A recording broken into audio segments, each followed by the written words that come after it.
Hello everyone, this is Komal, your SST educator. Welcome back to your favorite channel Magnet Brains. Magnet Brains आपको provide कराता है high quality education, वो भी बिल्कुल free of cost. Kindergarten से लेके class 12 तक की सीबीएसई बोर्ड के कोर्सेज के साथ साथ आपको अदर स्टेट बोर्ड के भी कोर्सेज अवेलेबल है इन हिंदी मीडियम, जैसे कि UP board, Bihar board, Delhi board के कोर्सेज प्रॉपर सिस्टमैटिक वे में। कोई दिक्कत परेशानी आपको नहीं होगी। डेली प्रैक्टिस सेट्स के क्वेश्चंस भी मिलेंगे, प्रैक्टिस भी करते जाइएगा। ई बुक्स और ई नोट्स की लिंक आपको डिस्क्रिप्शन बॉक्स में अवेलेबल है। भटकने की बात बिल्कुल भी नहीं बनती। सो आज हम क्या करने वाले हैं, चैप्टर 4 का माइंड मैप करेंगे। चैप्टर 4 कौन सा है हमारा? Timeline and sources of history. बहुत अच्छा चैप्टर था।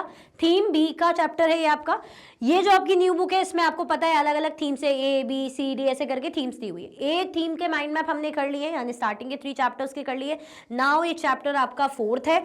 अब नाम समझोगे, टाइमलाइन और सोर्सेज ऑफ हिस्ट्री, मतलब हिस्ट्री की क्या टाइमलाइन होती है, कब से कैसे चीजें शुरू हुई, कैसे ग्रेगोरियन कैलेंडर के बारे में हमने पढ़ा था। उससे पहले का जो टाइम होता है उसको हम बीसीई में बोलते हैं, यानी बिफोर कॉमन एरा। फिर बाद का टाइम जैसे हम कॉमन एरा बोलते हैं। हर चीज हमने कैलकुलेट की थी, समझी थी। फिर हिस्ट्री के सोर्सेज क्या होते हैं, अगर इतिहास पता किया जा रहा है तो सोर्सेज क्या है, सूत्र क्या है, कैसे पता चलता है इतिहास के बारे में। मुझे अगर किसी के बारे में पता चला तो किसी ने बताया होगा ना। अपने आप तो भगवान जी आके दर्शन देंगे नहीं कि मैं उठ के बोलूंगी कि मुझे बता के गए देवता जी, है ना। नहीं, हमको कोई बताता है, यानी सोर्स। कोई भी बोलेगा तुम्हें जानकारी मिली तो किससे मिली, किसने बताया तुम्हें, तुम यहाँ आए तो किसने बोला, किसने बता दिया, यानी सोर्स। ठीक है, तो ये चैप्टर हम ऑलरेडी बहुत अच्छे समझ चुके हैं। बस हम क्या करें, एक रिवीजन टाइप का कर रहे हैं। माइंड मैप के थ्रू एक फ्लो चार्ट जैसे बने रहेंगे। फटाफट से जो जो मेन पॉइंट्स है वहां पे मैंने लिए। अब ऐसा तो है नहीं हम पूरा चैप्टर पढ़ेंगे। क्लियर? देखो, how do we learn about the past. Past के बारे में हम कैसे जानते हैं? Many people study the history of the earth. Some of them are trained to uncover the secrets left beneath the earth's surface and help us learn about its past and also our. क्या बोला जा रहा है यहाँ पे? बहुत से लोग क्या करते हैं, पास्ट को पढ़ने का काम करते हैं, हिस्ट्री को पढ़ने का काम करते हैं कि अर्थ की हिस्ट्री क्या है, हमारी पृथ्वी का इतिहास क्या है। कुछ ट्रेंड होते हैं इतने, उन्हें पता होता है कि कैसे अर्थ सरफेस में चीजें जो छुपी हुई हैं, जो दबी हुई हैं, उनके बारे में पता लगाते हैं। हम बोलते हैं ना, आर्कियोलॉजिस्ट होते हैं जो खुदाई करके, पुरातत्व विभाग वाले खुदाई करके जो सिक्के, घड़े या कुछ भी ऐसी चीजें मिलती है, वो ट्रेंड होते हैं। ऐसा नहीं कि मैं कल कहीं गई और मैंने खुदाई करके सिक्का मिल गया, मुझे पता ही नहीं कहा है। स्टडी करी होती है, उन्हें पता होता है कि भाई ये इस टाइप का है, यहाँ का हो सकता है, उन्हें जानकारी रहती है ना। ये क्या मदद करते हैं? ये हमारे इतिहास को, हमारे अर्थ के इतिहास को जानने में हेल्प करते हैं, और इवन हमारे इतिहास को भी। ठीक है, तो many people study the history of the earth. Some of them are train to uncover the secrets left beneath the earth surface and help us learn about its past and also our. Clear? Now, geologists study the physical features of the earth like the soil, stones, hills, mountains, rivers, sea, oceans and other such parts of the earth. अब यहाँ पे अलग अलग category के लोग हैं, हम कहेंगे, जिनका अपना अपना एक काम है, जॉब है हम कह सकते हैं। इतिहास को पता लगाने में सभी मददगार होते हैं। हमारे अर्थ के बारे में स्टडी करते हैं, कोई बिल्कुल जो है हमारे ह्यूमन सोसाइटी या कल्चर के बारे में स्टडी करते हैं, कोई जो रिमेन्स के बारे में स्टडी करते हैं, तो वही है। अब पहला क्या हो जाएगा हमारे, जैसे जियोलॉजिस्ट। ये कौन है? हमारे जियोलॉजिस्ट। जियोलॉजिस्ट क्या करते हैं? Study the physical features of the earth. Earth के physical features, that means natural features को स्टडी करने का काम करते हैं। नेचुरल मतलब जो नेचर ने दिया है, जैसे हमें मिट्टी नेचर ने दी है, स्टोन नेचर ने दिया है, हिल्स हो गया, माउंटेन्स हो गया, रिवर्स हो गया, सी हो गया, ओशंस हो गया and other such parts of the earth. That means ये सब हमें किससे मिला है? ये सारी चीजें हमें नेचर से मिली है। फिर क्या हो जाएगा हमारा? पैलियोंटोलॉजिस्ट। Study the remains of plant, animals and humans from millions of years ago in the form of fossils. ये क्या करते हैं? प्लांट्स के रिमेन को स्टडी करने का काम करते हैं, एनिमल्स और ह्यूमंस के रिमेन्स को मतलब स्टडी करने का काम करते हैं, जो मिलियन ईयर पुराने हैं, फॉसिल्स के फॉर्म में। आपने सुना होगा ना फॉसिल्स फ्यूल्स, मतलब इसमें क्या रहता है, जो जानवरों की मतलब रिमेन्स जो रहते हैं प्लांट के, जानवरों के, ह्यूमन बींग्स के, फॉसिल फॉर्म में हो जाते हैं, उनको स्टडी करते हैं। ठीक है, वो कौन होते हैं? पैलियोंटोलॉजिस्ट। Clear? There is a difference between geologist and paleontologist and anthropologist and archaeologist. Confuse नहीं होना, सबकी अपनी अपनी रिस्पॉन्सिबिलिटी, अपनी ड्यूटी है। Now anthropologist study human societies and cultures from the oldest time to the present. ये क्या करते हैं? स्टडी करने का काम करते हैं ह्यूमन सोसाइटीज को। ह्यूमन सोसाइटी को स्टडी करेंगे, कल्चर्स को स्टडी करेंगे, पुराने से लेके नए तक, पुराने टाइम से लेके न्यू टाइम तक। यानी मतलब जैसे मैं हूँ, मैं किसी सोसाइटी से मिली, किसी कम्युनिटी से मिली, है ना, मैं कहीं गई, मैं उनके कल्चर को, उनके ट्रेडिशंस को, उनके कस्टम को जान रही हूँ कि पहले कैसा था, अब कैसा है ना, मैं सब कुछ जानकारी ले रही हूँ उनके बारे में, तो मुझे क्या बोला जाएगा? एंथ्रोपोलॉजिस्ट। मैं कौन हूँ? मैं एंथ्रोपोलॉजिस्ट हूँ, ठीक है। Archaeologist study the past by digging up remains that people, plants and animals left behind, such as tools, pots, beads, figurines, toys, bones and teeth of animals and humans, burn grains, parts of houses or bricks among others. Archaeologist क्या काम करते हैं? Past को study करने का काम करते हैं, खुदाई करके, मतलब खुदाई करके जो भी उन्हें चीजें मिलती हैं उसको स्टडी करते हैं। जैसे मुझे कोई पॉट मिल गया खुदाई करके, तो मैं उसकी स्टडी करूंगी कि भाई कौन से जमाने का, या हड़प्पा सिविलाइजेशन का, या कौन से जमाने का सिक्का मिला तो कौन से राजा के टाइम का था, कौन सी डायनेस्टी के टाइम का था, ठीक है। तो क्या बोला जा रहा है कि आर्कियोलॉजिस्ट क्या करते हैं? पास्ट की स्टडी करते हैं, जो रिमेन्स है उनको डिग करके, मतलब खोदते हैं अर्थ को, और जो भी मिलता है उसके बारे में स्टडी करेंगे। अब रिमेन्स, जो बचा कुछ चीज, यानी बची कुछ चीजें, यानी रिमेन्स कौन छोड़ देते? जैसे पीपल हो गए, प्लांट्स हो गए, एनिमल्स हो गए, है ना, लेफ्ट बिहाइंड, जैसे टूल्स छोड़ दिया, पॉट्स छोड़ दिए, beads, figurines, toys, bones and teeth of animals and humans. Burn grains हो गए, जले हुए ग्रेन्स, अनाज मिल गया कुछ भी, या पार्ट्स ऑफ हाउसेज और ब्रिक्स अमंग अदर्स। क्लियर हुआ? तो ये चारों के रोल अपने अपने पता चल गए। ये ही चारों कैटेगरी क्या हेल्प कर रही है? हमें हिस्ट्री को स्टडी करने में मदद करती है, चाहे वो हमारी हो, चाहे वस्तुओं की हो, चीजों की हो, या हमारे अर्थ की हो। क्लियर? चल, इसका स्क्रीनशॉट लेना चाहो तो स्क्रीनशॉट ले सकते हो, फिर आगे बढ़ते हैं। क्योंकि हमसे बोला ना कि how do we learn about the past, past के बारे में हम लर्न कैसे करते हैं? भाई ये लोग होते हैं, मेहनत करते हैं। How is time measured in history? अब हिस्ट्री में टाइम कैसे मेजर किया जाता है? Major events such as the birth of an important person और the start of a rulers reign have often marked the beginning of a new era. At present, the Gregorian calendar is commonly used worldwide. Side by side, Hindu, Muslim, Jewish, Chinese, and other calendars are also used for calculating the dates of festivals and other auspicious events. In the West, the conventional year for Jesus Christ's birth has generally been taken to be the starting point for this calendar.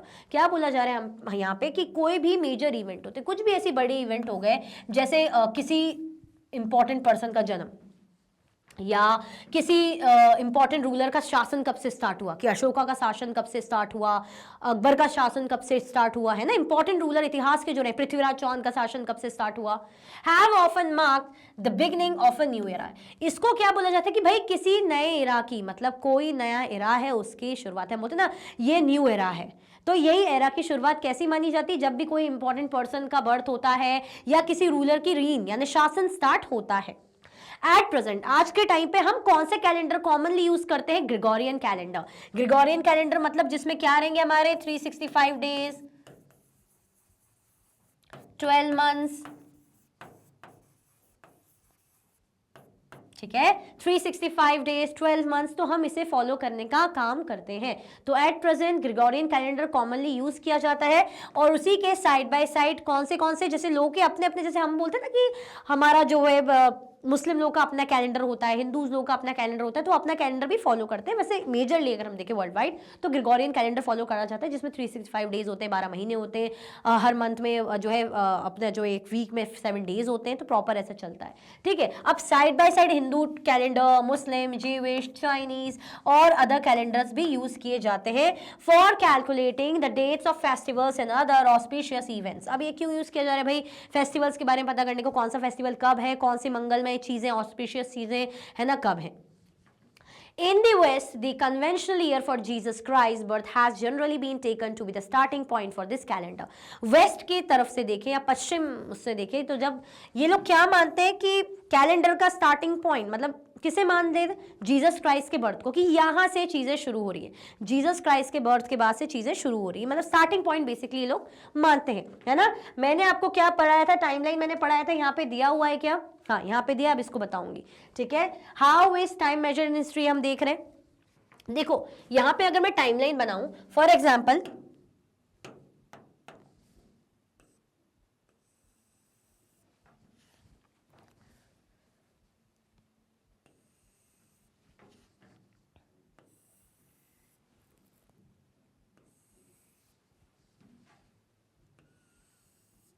ये मैंने क्या बनाया, timeline बनाया।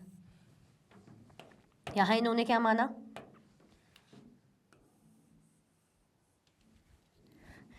इस particular time पे birth year of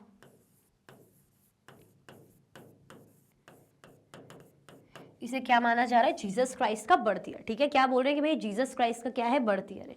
ठीक है, रुको, दिख रहा है क्लियर, बर्थ ईयर ऑफ, यहाँ लिख देती हूँ जीसस क्राइस्ट।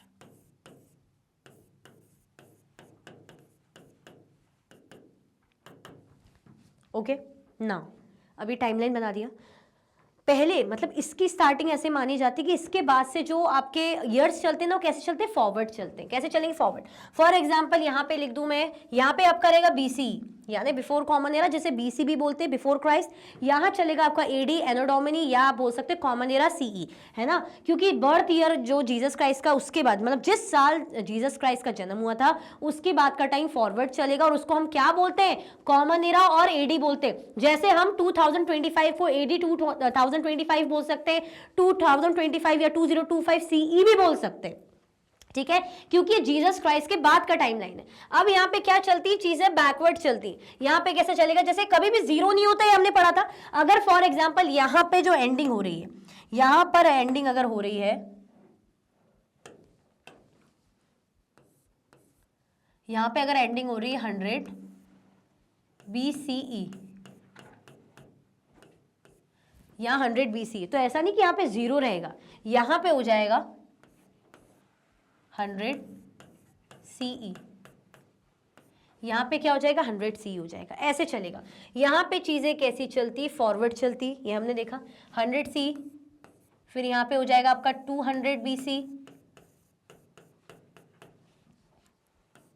यहाँ पे हो जाएगा आपका 300 BC, यहाँ पे कैसा रहेगा 100 CE, 200 CE, फिर हो जाएगा आपका 300 CE, ऐसे रहेगा। अब आपको नोटिस हो रही है चीजें कि यहाँ पे हमारा जो समय चल रहा है कैसा चल रहा है,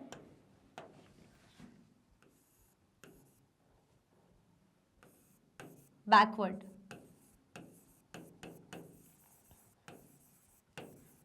यहाँ पे हमारा टाइम कैसे चल रहा है, बैकवर्ड चल रहा है। यहाँ पे हमारा टाइम कैसे चल रहा है,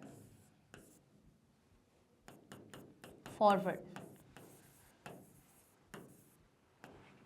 यहाँ पे हमारा टाइम क्या चल रहा है, फॉरवर्ड चल रहा है। आप देखोगे ना 100, फिर आगे 200, फिर 300, जैसे हम चलते 1 2 3 4 ऐसे चल रहा है। यहाँ पे कैसे चल रहा है, 300, फिर 200 या और 100, यानी बैकवर्ड चल रहा है ना, उल्टा जा रहे हैं। या तो 300 की बात 400 होना चाहिए था, लेकिन यहाँ पे हम उल्टा जा रहे हैं। दैट मीन्स ये वाला, इसको आप BCE साथ में और क्या लिख सकते हो, और करके अगर मैं लिख दूं व्हाइट कलर से साइड में, आप इसको C या BC भी लिख सकते हो, BC, है ना, BC। और इसको आप क्या लिख सकते हो, AD और AD। ये सब हम पढ़ चुके हैं, इसके कैलकुलेशंस भी किए थे, न्यूमेरिकल टाइप के क्वेश्चन आए थे ना, इसी टाइप के टाइमलाइन बनाइए, कैसे पता लगाना है हमें कौन सा ईयर कौन सा है, याद करो। इतना मैं डीप नहीं जाऊंगी, बस मैं समझा रही हूँ क्योंकि इसमें बहुत कंफ्यूज होते हैं स्टूडेंट्स। आप इसका स्क्रीनशॉट लेना चाहो ले सकते हो, उसके बाद फिर मैं पूरा समझाती हूँ। यहाँ पे क्या लिखा है, years are counted forward from this point and use to be marked with AD, this is now called the common era और CE। क्या बोला जा रहा है, ईयर्स जो है कैसे मार्क होते हैं, कैसे काउंट होते हैं, फॉरवर्ड। मैंने बताया ना, फॉरवर्ड 100 200 300 400 फॉरवर्ड चलेंगे, आगे को चलेंगे। इस पॉइंट से, ये जो पॉइंट है यहां से चीजें फॉरवर्ड चलेगी, है ना, इसको हम क्या बोलते हैं, AD, जिसको हम कॉमन एरा या CE भी बोल सकते हैं। The years before the conventional date for the birth of Jesus are counted backward and used to be marked with BC, they are now called before common era और BCE। ठीक है, वही मैंने बताया ना अभी कि यहां से जो वाला कन्वेंशनल डेट जो हम लेते हैं, मतलब कन्वेंशनल डेट से पहले का जो टाइमलाइन हम लेते हैं, ईयर्स लेते हैं, वो कैसा चलता है, बैकवर्ड चलता है। 100 चल रहा है, 200 उल्टा ही जा रहा है ना, तो इसे कैसे हम डिनोट करते हैं, BC से, बिफोर क्राइस्ट या before common era, BCE। A timeline is a convenient tool to mark events as it shows a sequence of dates and events covering any particular period. It runs from the beginning of the humanity to the present with a few important landmarks.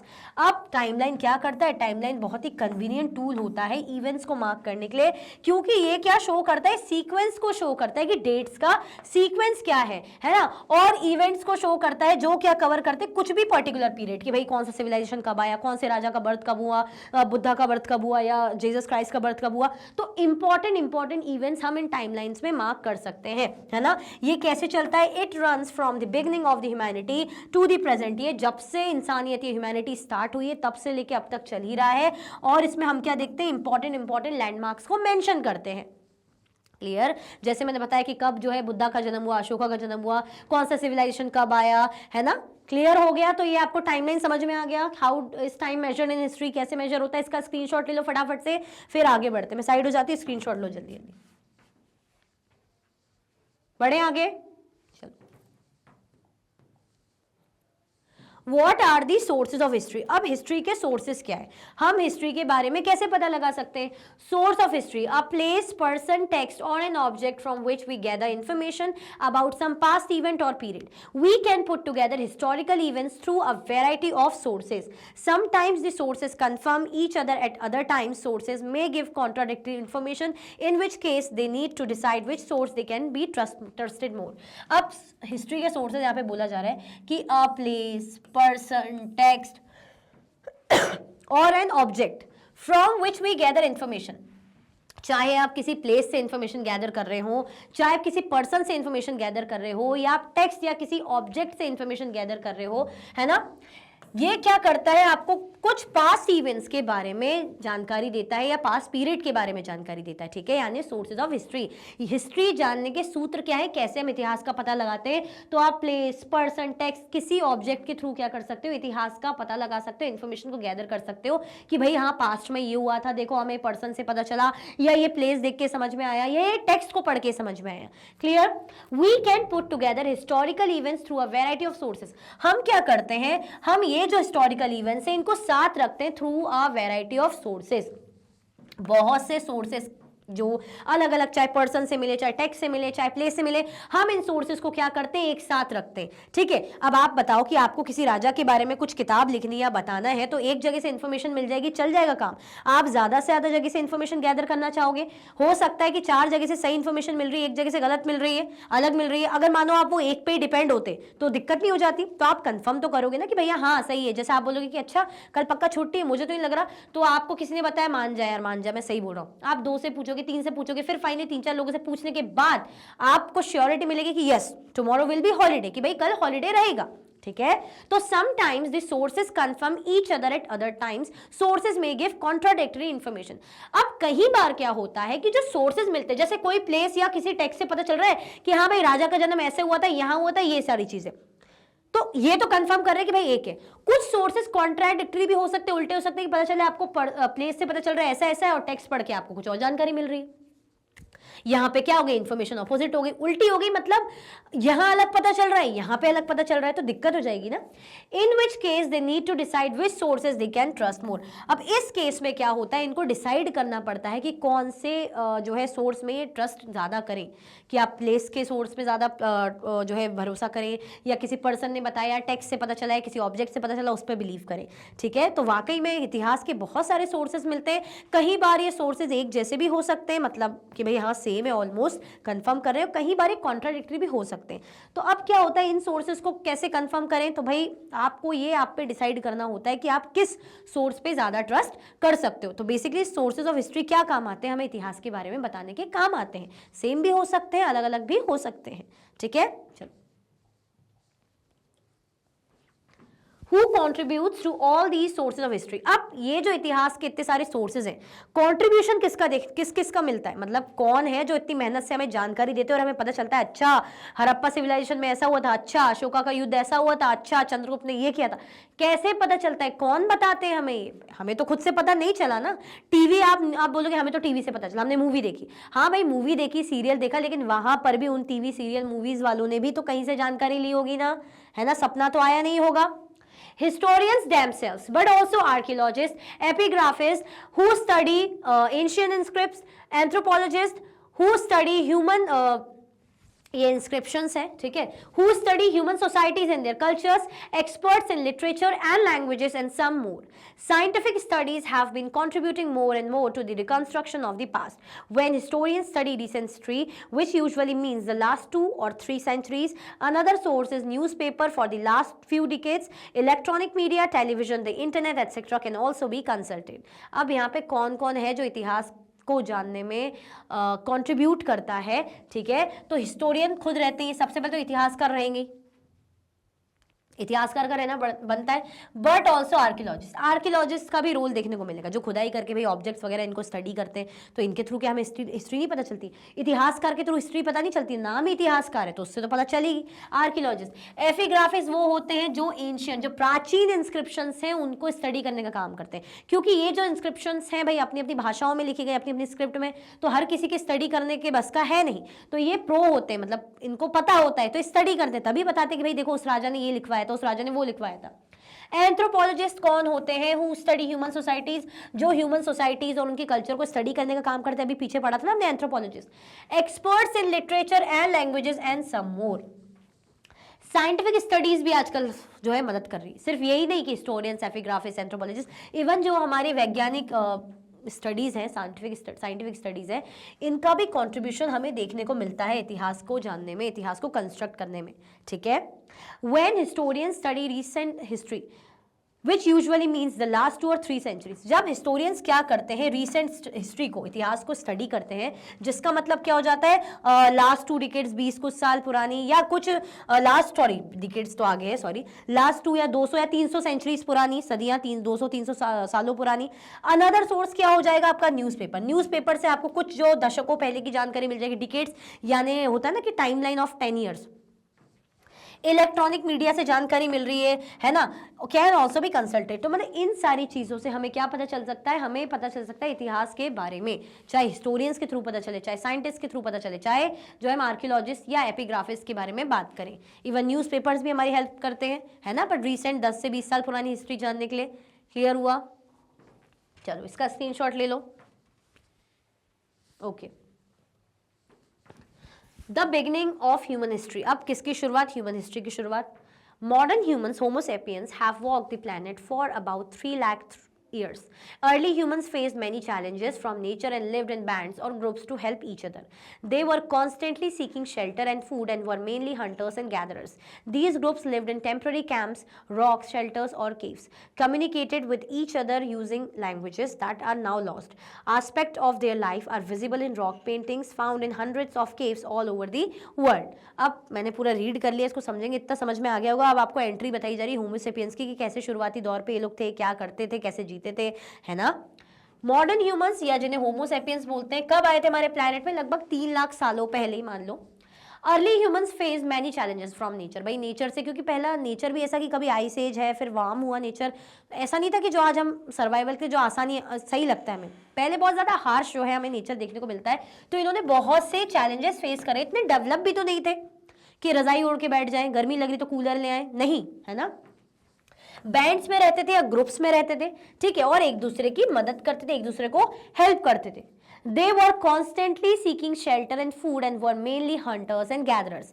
Mainly क्या थे? शिकार वगैरह करते थे, gathering वगैरह करते थे, शिकार कर रहे हैं, जानवरों को का मांस खा रहे हैं, है ना, और जो है जो भी फॉरेस्ट से मिल रहा है उसको गैदर कर रहे हैं, और लगातार बस शेल्टर, कहाँ छुपना है, कहाँ रहना है, और फूड की तलाश में रहते थे. ऐसा कोई करियर वो नहीं था कि मुझे कैरियर बनाना है ना, मुझे साइंटिस्ट बनना है, मुझे फैशन इंडस्ट्री में जाना है, ऐसा कुछ नहीं था. बस रहने को मिल जाए और खाने को मिल जाए, ठीक है. These groups lived in temporary camps, rock shelters और caves. ये कहाँ रहते थे? जो टेम्पररी बेसिस के कैंप्स रहते थे, रॉक शेल्टर्स रहते थे, केव्स, वहाँ पर ये रहते थे. Communicated with each other using languages that are now lost. कौन सी भाषा में कम्युनिकेट करते थे, है ना, ऐसी भाषाओं का यूज़ करते थे जो अब लुप्त हो चुकी, अब गुम चुकी, अब हमें नहीं मिलेगी, लॉस्ट हो चुकी. Aspects of their life are visible in rock paintings. इनके लाइफ के एस्पेक्ट को हम क्या कर सकते हैं? रॉक पेंटिंग्स में देख सकते हैं, है ना. जो कहाँ मिलती है हमें? बहुत सारी केव्स, जो गुफाएं हैं, जैसे भीमबेटका एक गुफा आपने, मतलब केव्स आप फेमस है ना, तो वहाँ पे देखोगे आप. मैं भी गई हूँ, तो कुछ टाइम पहले ही गई हूँ, कुछ महीनों ही पहले. तो पेंटिंग्स बनी हुई है। क्या करेंगे, इंस्टा वगैरह फेसबुक तो है नहीं, है ना तो था नहीं, तो क्या करेंगे बेचारे बैठ के, जैसे गाय दिख रही है, 4-5 जानवर दिख रहे हैं, उनकी फोटो बना दी, खुद क्या कर रहे हैं, कोई खाना बना रहे हैं, उनकी फोटो बना दी। तो ये सब चीज़ों का काम वो करते थे। क्लियर हो गया, क्योंकि कुछ टाइम वो तो था नहीं, टाइम पास करेंगे, छुपे रहेंगे तो क्या करेंगे, ड्राइंग ही करेंगे। जैसे हम भी बोर हो जाते हैं तो बस ऐसे पैर हिलाने लग जाते हैं, हाथ घुमाने लग जाते हैं, है ना, एक आध जो है पेज में ऐसे ऐसे पेन घुमाने लग जाते हैं, यही तो करेंगे। क्लियर हो गया, आया समझ में। तो बिगनिंग कैसी देखी हमने कि लगभग 3 लाख पहले ये लोग आए, इनकी एंट्री हमें देखने को मिलती है, और बहुत से चैलेंजेस इन्होंने नेचर से फेस करे। ऑब्वियसली मस्त करना भी पड़ता, पहले तो ऐसा कुछ फैसिलिटीज़ थी नहीं, है ना, और मैं मतलब बैंड्स या ग्रुप्स में रहते थे, एक दूसरे की हेल्प करते थे, है ना, और कंटिन्यूसली शेल्टर और फूड की तलाश में रहते थे और हंटिंग गैदरिंग करते थे। और रहते कहाँ थे, कैंप्स में मिलेंगे, रॉक शेल्टर्स या केव्स, गुफाओं वगैरह में। एक दूसरे से ऐसी भाषा में बात करते थे जो आज के टाइम पे हमें गुम चुकी है, हमें नहीं पता, ठीक है। और क्या करते थे भाई, अपनी जो भी लाइफ की जो भी इवेंट्स से चीज़ें वो पेंटिंग्स में बनाते थे, जो है केव पेंटिंग्स जो हम बोल रहे हैं, ठीक है। The first crops. At certain times it was very cold and much of the earth was covered with ice. This is called an ice age. When the climate warmed up, this ice partly melted and the resulting water swelled the existing rivers and eventually drained into the oceans.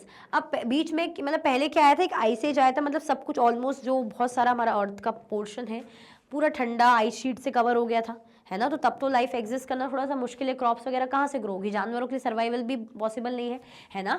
तो पहले कैसा था, cold था और बहुत सा जो हमारा अर्थ का हिस्सा था वो आइस से कवर था, जिसको बोला भी क्या जाता था, आइस एज, कि क्या आ गई भाई, आइस एज आई है ना। लेकिन जब क्लाइमेट गर्म हुआ, क्लाइमेट वार्म होगा, जब भी कोई चीज़ वार्म होती है तो बर्फ़ क्या होगी, बर्फ़ के आसपास अगर गर्मी होगी तो बर्फ़ पिघलने लगेगी, है ना। वार्म हुई, आइस जो है मेल्ट होने लग गई, है ना। अब आइस का वाटर है, जो आइस मेल्ट हुई वो कहाँ जा रही है, नदियों में, ओशंस में जाकर मिल जा रही है ना। जो आइस शीट्स का पानी नदी ओशंस में जाके मिल जा रहा है। Afterwards living conditions improve for humans. अब जो लिविंग कंडीशंस थी ह्यूमन बींग्स के इंप्रूव हुई। In many parts of the world they started settling down and cultivating cereals and grains. दुनिया के बहुत से हिस्सों में उन्होंने क्या शुरू कर दिया था, मतलब वो सेटल्ड होने लग गए थे, उन्हें समझ में आ गया था, अक्ल आ गई थी, दिमाग की बत्ती जल गई थी कि हम क्या कर सकते हैं, ऐसे कब तक लावारिस जैसे घूमे, अब हम क्या करेंगे, सेटल होंगे, है ना। हम क्या करेंगे भाई, खेती बाड़ी करेंगे, कल्टिवेटिंग करने लगे, सीरियल्स और ग्रेन्स लगाने लगे, अनाज वगैरह लगाने लगे। They also domesticated animals such as cattle, goats etcetera. जानवरों को भी पालना इन्होंने शुरू कर दिया था, उनको समझ में आ गया था जानवरों को पालना भी जरूरी है ना। ब्रीडिंग वगैरह करते थे, और जानवर आते थे, फिर दूध वगैरह मीट वगैरह के लिए भी उनके लिए बढ़िया रहता था, है ना। तो they also domesticated animals such as cattle, goats etcetera. With more food available these communities grew in size and number and often settle down near rivers. अब धीरे धीरे क्या होने लग गया, फूड अवेलेबल होने लग गया, तो ये जो कम्युनिटीज है ना, जो बड़े बड़े मतलब अब और ज्यादा बड़ी बड़ी होने लग गई थी। फिर ये क्या करने लगे थे, रिवर्स के साइड में सेटल होने लगी थी। क्यों सिर्फ नदियों के साइड में ही क्यों रहती थी, व्यू के लिए कि अच्छा लगता है, अच्छा व्यू आता है, नहीं, इसके पीछे का पर्पस ये था कि भाई खेती बाड़ी के लिए भी सही रहता है, पानी की अवेलेबिलिटी रहने के लिए भी, साथ में जानवर भी यहाँ आते ही है, और सबसे अच्छी बात यहाँ की जो पानी के आसपास की जमीन कैसी होती है, फर्टाइल होती है, तो खेती बाड़ी के लिए बढ़िया रहेगा, क्योंकि अब इन्हें खेती बाड़ी करना इन्होंने शुरू कर दिया था, जानवरों को पालना भी शुरू कर दिया था। क्लियर हुआ। तो ये क्या है, हमारी फर्स्ट क्रॉप्स का स्क्रीनशॉट ले लो फटाफट से, ले लिया screenshot. Leaders or chieftains were responsible for the well-being of the people and everyone collectively worked towards the community's welfare. अब मैंने बताया था कि ग्रुप बढ़ता जा रहा है, बैंड बढ़ता जा रहा है, कम्युनिटी बढ़ गई, तो कम्युनिटी में लीडर्स भी होने लग गए, है ना, सरदार भी होने लग गए, जिनकी रिस्पॉन्सिबिलिटी थी कि अपने लोगों की रक्षा करना, है ना, एकदम से मतलब सब एक साथ मिलकर अपनी कम्युनिटी के लिए काम करें। होता है ना कि जैसे सरदार की रिस्पॉन्सिबिलिटी कि भाई मुझे मेरे कबीले का ध्यान रखना है, उनके वेलफेयर के लिए काम करना है, और मिलजुल कर हम सबको अपने कबीले के लिए काम करना है। As times went by, hamlets grew into sizable villages that exchanged goods, mostly food, clothing and tools. अब जैसे जैसे वक्त बीतता गया तो हैमलेट्स मतलब क्या होता है कि स्मॉल विलेजेस, छोटे छोटे विलेज, वो हेलमेट वाला हेलमेट नहीं, ये हैमलेट है ना। तो हैमलेट्स क्या हुए, साइज में बड़े विलेजेस में, है ना। फिर उन्होंने फूड एक्सचेंज करना शुरू करा, और जो ज़्यादा करके फूड हो गया, क्लोथिंग हो गई, टूल्स का एक्सचेंज करना शुरू कर दिया।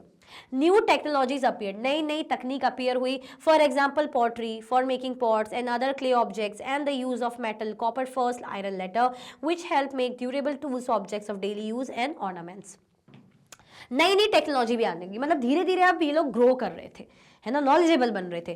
तो खेती बाड़ी करना शुरू कर ही दिया था, जानवरों को पालना शुरू कर दिया था। अब नई नई तकनीकें भी लेकर आए थे कि पॉट बनाना है पॉटरी से, मतलब पॉटरी से कैसे पॉट बनाना है, जो क्ले ऑब्जेक्ट्स है उनसे चीज़ें कैसे बनानी है ना, क्ले से ऑब्जेक्ट्स कैसे बनाने, मेटल का यूज़ कैसे करना है, कॉपर का पहले हुआ फिर आयरन का बाद में, है ना। जिसने क्या करा, ड्यूरेबल टूल्स बनाने में हेल्प करी, जो ऑब्जेक्ट्स है डेली यूज़ के वो भी और ऑर्नामेंट्स भी। क्लियर हो गया, आया समझ में? तो कैसे कैसे चेंजेस आ रहे थे। इसी के साथ भाई हमारे इस चैप्टर का माइंड मैप एंड होता है। ठीक है, ये लोग क्या कर रहे थे, अब छोटे छोटे पहले कम्युनिटी बनी, फिर छोटे गांव में बने, फिर बड़े बड़े होने लगे गांव, फिर टाउन्स में, फिर शहरों में, फिर आगे के चैप्टर्स में जो है माइंड मैप में। और ऊपर से हमने पढ़ा भी है, ऐसा तो है नहीं कि पढ़ा नहीं है, तो हम रिवाइज कर रहे हैं वहाँ पे, और रिवाइज करोगे तो समझ में आएगा कि ऐसे फिर सिविलाइजेशन आया। क्लियर। तो इसी के साथ बहुत ही बढ़िया सा हमारा चैप्टर एंड होता है, चैप्टर का माइंड मैप एंड होता है। आई होप आपको सब कुछ अच्छे समझ में आएगा। कुछ भी डाउट होता है कॉमेंट सेक्शन में बताइए, और ज़्यादा से ज़्यादा लाइक और शेयर कीजिए। इसी के साथ ही वीडियो एंड होती है। अगर आप और भी वीडियो के लेक्चर्स देखना चाहते हैं, मैग्नेट ब्रेन्स के यूट्यूब चैनल, एप्लीकेशन, वेबसाइट से देख सकते हैं। ई नोट्स और ई बुक्स की लिंक आपको डिस्क्रिप्शन बॉक्स में अवेलेबल है। ये सारे के सारे आपके हाई क्वालिटी के कोर्सेज हैं, जैसे कि CBSE board, Delhi board, Bihar board, UP board, MP board, Rajasthan board, Vedic maths crash course, spoken English courses अच्छी क्वालिटी में और 100% फ्री आपको अवेलेबल है। आप हमें प्लेटफॉर्म पर भी फॉलो कर सकते हैं, जैसे कि यूट्यूब है, फेसबुक है, इंस्टाग्राम, एक्स और व्हाट्सएप। लाइक शेयर सब्सक्राइब करना बिल्कुल भी ना भूलें। अपना ख्याल रखें। Thank you so much for watching.